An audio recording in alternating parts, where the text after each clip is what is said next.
Ganga simple ರೆಸಿಪೀಸ್ಗೆ ಎಲ್ಲರಿಗೂ ಸ್ವಾಗತ। ಇವತ್ತು ನಾವು ಹೀರೆಕಾಯಿ ಗೊಜ್ಜನ್ನು ಮಾಡೋಣ। ತುಂಬ ಕಡಿಮೆ ಸಾಮಗ್ರಿಗಳನ್ನು ಬಳಸಿಕೊಂಡು ಹೊಸ ಟೇಸ್ಟ್ ತುಂಬ ಅಂದರೆ ತುಂಬ ರುಚಿಕಟವಾಗಿರುತ್ತೆ। ಇದು ರೊಟ್ಟಿ ಜೊತೆಗೆ ಆಗಿರಬಹುದು, ಚಪಾತಿ ಜೊತೆಗೆ ಆಗಿರಬಹುದು, ಸಖತ್ ಕಾಂಬಿನೇಷನ್। ಇದು ಹೊಸ ರುಚಿ। ಖಂಡಿತವಾಗ್ಲೂ ವಿಡಿಯೋ ಯಾರೆಲ್ಲ ನೋಡ್ತಾ ಇದ್ರೋ ನಿಮಗೆ ವಿಡಿಯೋ ಯೂಸ್ಫುಲ್ ಅನಿಸಿದ್ರೆ ಲೈಕ್ ಮಾಡಿ, ಶೇರ್ ಮಾಡಿ, ಸಬ್ಸ್ಕ್ರೈಬ್ ಮಾಡ್ಕೊಳ್ಳಿ। ಸಬ್ಸ್ಕ್ರೈಬ್ ಮಾಡಿಕೊಂಡು ನನ್ನ ಚಾನಲ್ಗೆಲ್ಲರೂ ಸಪೋರ್ಟ್ ಮಾಡಿ ಅಂತ ಕೇಳ್ಕೊಳ್ತೀನಿ। ಬನ್ನಿ ಇವಾಗ ಬೇಕಾಗಿರುವ ಸಾಮಗ್ರಿಗಳನ್ನ ನೋಡ್ಕೊಂಡು ಬರೋಣ।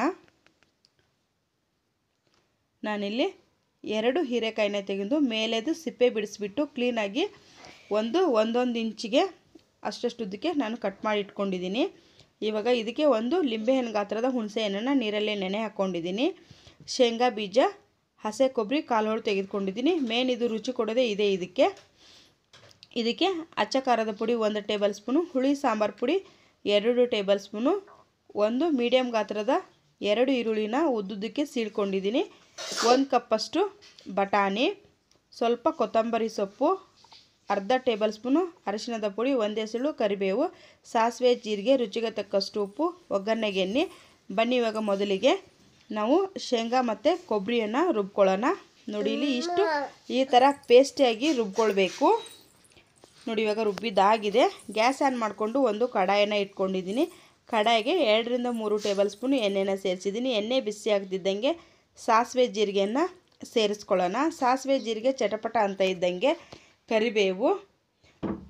ಕರಿಬೇವು ಚಟಪಟ ಅಂತ ಇದ್ದಂಗೆ ಈರುಳ್ಳಿ ಸೇರಿಸ್ಬಿಟ್ಟು ಚೆನ್ನಾಗಿ ಫ್ರೈ ಮಾಡ್ಕೊಳ್ಬೇಕು। ಈರುಳ್ಳಿ ಎಲ್ಲ ಗೋಲ್ಡನ್ ಬ್ರೌನ್ಗೆ ಬರೋವರೆಗೂ ಫ್ರೈ ಮಾಡ್ಕೊಳ್ಬೇಕಾಗತ್ತೆ। ನಂತರ ಹೀರೆಕಾಯಿ ನೋಡಿ ಈ ರೀತಿಯಲ್ಲಿ ಕಟ್ ಮಾಡ್ಕೊಂಡಿದ್ದೀನಿ, ನಿಮಗೆ ವಿಡಿಯೋದಲ್ಲಿ ಕಾಣಿಸ್ತಾ ಇರಬಹುದು। ಇದನ್ನು ನಾವು ಚೆನ್ನಾಗಿ ಸ್ವಲ್ಪ ಹೀರೆಕಾಯಿ ಎಲ್ಲ ಸಾಫ್ಟ್ ಆಗೋವರೆಗೂ ಫ್ರೈ ಮಾಡ್ಕೊಳ್ಬೇಕು। ಈ ಸಮಯದಲ್ಲಿ ನೀವು ಬೇಗ ಬೇಯೋದಕ್ಕೋಸ್ಕರ ಒಂದು 1/4 ಟೇಬಲ್ ಸ್ಪೂನಷ್ಟು ಉಪ್ಪನ್ನು ಸೇರಿಸ್ಕೊಂಡ್ರೆ ಬೇಗ ಫ್ರೈಯೂ ಆಗುತ್ತೆ, ಹೀರೆಕಾಯಿಗೆ ಚೆನ್ನಾಗಿ ಉಪ್ಪನ್ನು ಅಬ್ಸರ್ವ್ ಮಾಡ್ಕೊಳ್ಳುತ್ತೆ, ತಿನ್ನುವಾಗ ಸಖತ್ ಟೇಸ್ಟ್ ಇರುತ್ತೆ। ನೋಡಿ ಇವಾಗ ನೋಡ್ತಿದ್ದಂಗೆ ಹೀರೆಕಾಯಿ ಚೆನ್ನಾಗಿ ಸಾಫ್ಟ್ ಆಯಿತು। ಇವಾಗ ಇದ್ರ ಜೊತೆಗೇ ನಾನಿವಾಗ ಬಟಾಣಿ ಕೂಡ ಸೇರಿಸ್ಕೊಳ್ತೀನಿ। ಬಟಾಣಿ ಸೇರಿಸ್ಬಿಟ್ಟು ಚೆನ್ನಾಗಿ ಫ್ರೈ ಮಾಡ್ಕೊಳ್ಳೋಣ। ಇದು ಸುಮಾರು ನಮಗೆ 1 ನಿಮಿಷಗಳ ಕಾಲ ಫ್ರೈ ಆಗಬೇಕು। ನೋಡಿ ಇವಾಗ ಫ್ರೈ ಆಗಿದೆ। ಇವಾಗ ಹುಳಿ ಸಾಂಬಾರು ಪುಡಿ, ಅಚ್ಚ ಖಾರದ ಪುಡಿ, ಅರಿಶಿಣದ ಪುಡಿ, ರುಚಿಗೆ ತಕ್ಕಷ್ಟು ಉಪ್ಪನ್ನು ಸೇರಿಸಿ ಒಂದು ಒಳ್ಳೆ ಚೆನ್ನಾಗಿ ಮಿಕ್ಸನ್ನು ಕೊಡೋಣ। ನೋಡಿ ಇದು ಮಸಾಲೆದೆಲ್ಲ ಹಸಿ ಸ್ಮೆಲ್ ಹೋಗೋವರೆಗೂ ನಾವು ಇದನ್ನು ಫ್ರೈ ಮಾಡ್ಕೊಳ್ಬೇಕು।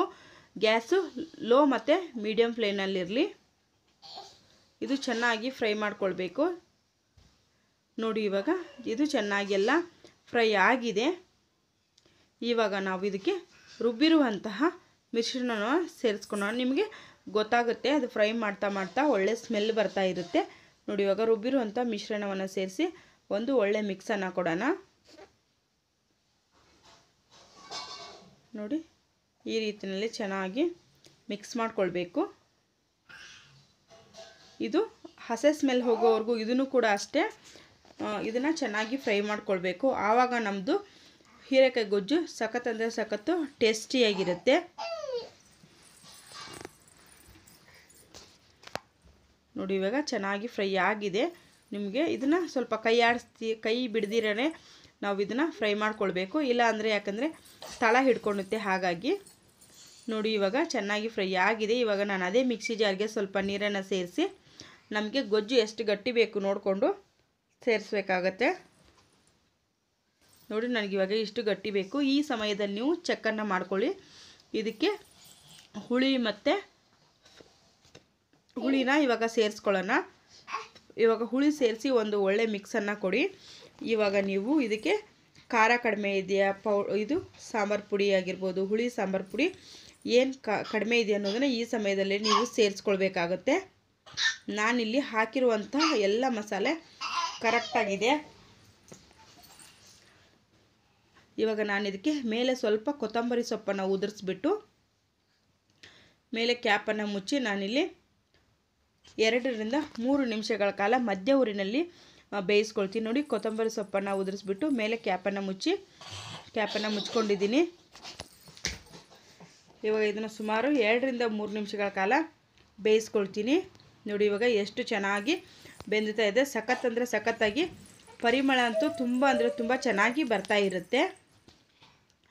ಇವಾಗ ನೋಡಿ ನೀವು ಹೀರೆಕಾಯಿ ಯಾವ ರೀತಿ ಬೆಂದಿರಬೇಕಂದ್ರೆ ನೋಡಿ ಪ್ರೆಸ್ ಮಾಡಿದಾಗ ಸ್ವಲ್ಪ ಒಂಚೂರು ಕೈಯಲ್ಲಿ ಮುರಿದ್ರೆ ತುಂಡಾಗ್ತಾ ಇರಬೇಕಷ್ಟೇ.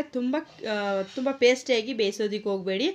ಆವಾಗ ಇದು ಈ ಗೊಜ್ಜುದು ಟೇಸ್ಟ್ ಕಳ್ಕೊಂಡ್ಬಿಡುತ್ತೆ. ಈ ಥರ ಇದ್ದಾಗ ನಮಗೆ ತಿನ್ನೋವಾಗ ಸಖತ್ ಮಜಾ ಬರ್ತಾ ಇರುತ್ತೆ. ನೋಡಿ ಬನ್ನಿ ಇವಾಗ ಸರ್ವ್ ಮಾಡ್ಕೊಳ್ಳೋಣ.